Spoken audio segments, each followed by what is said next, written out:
I look back and I suppose I think of the whole experience as a little bit weird and surreal. I mean, I regularly chop kindling wood in the cellar. That day was no different from any other day. I sort of wandered down the cellar steps and this little sort of thought popped into my brain, this little thing that said that I was going to chop the end of my finger off. And I thought, well, that's, you know, that's an entirely stupid thought. I mean, I've never had that thought on any other occasion. And I thought, well, you know, you sort of you analyse the thought. You think to yourself, well, what are you going to do about that? Well, you can't listen to these thoughts. So I thought, right, I'll just be extra careful, and I was. Chopped loads of wood up. I got down to this wonderful dry bit of kindling wood that was sort of chopping itself up into very small, beautiful matchstick size pieces of wood, which I thought, keep going, chop, chop, chop, take it all the way down to the last bit. And I never put my finger on the top of the woods, it's just a no-no. But it was getting pretty thin. It was the last bit, really. And so I put my finger on the top just to steady it. And I'm pretty accurate with the axe.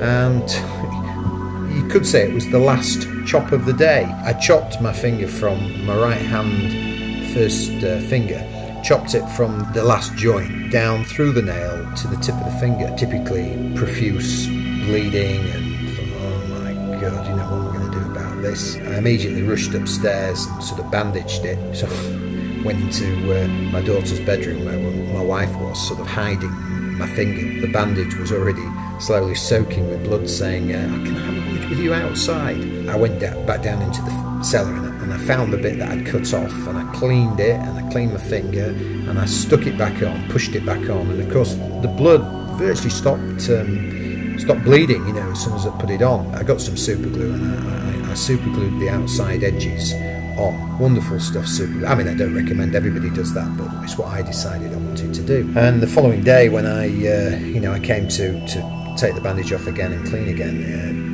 to my slight horror, I realised just how bad I chopped my finger off, that there was actually two separate nails on my finger.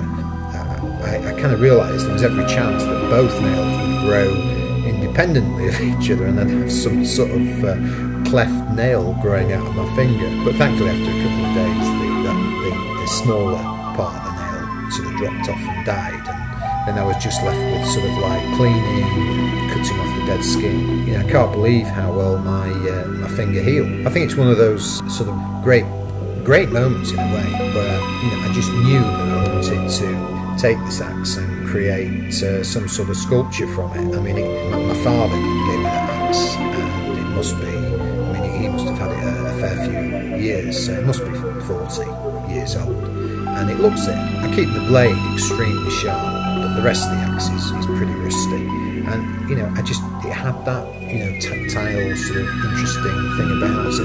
And so, you know, in the end, I created maybe not a sculpture that I would have ever dreamt of creating if it hadn't been for this incident. But I think it's, you know, I think it's quite an interesting upbeat sculpture in a lot of ways. I mean, when I say that, I mean, I didn't want it to be a particularly gory sculpture. I know that some people may find the story gory, but I didn't set out for it to be gory. I think there's a black ink in some ways represents blood. It's not supposed to be a bloody picture. If I'd have wanted it to be gory, it would have been red. You know, I just think it's a really wonderful piece without it being too gory, but with a definite reference to what sort of physically happened to me. Anyway, I hope you like the piece.